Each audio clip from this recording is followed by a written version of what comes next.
Kami berterima kasih kepada jajaran TNI bersama dengan desa-desa tetangga untuk membantu rakyat Desa Sulimanungan II yang kena musibah.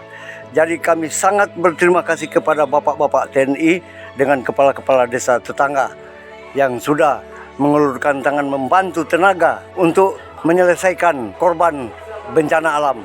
Jadi sekali lagi kami berterima kasih kepada jajaran TNI dengan kepala-kepala desa tetangga, dengan masyarakat Desa Sulimanungan II ini berterima kasih yang sebesar-besarnya.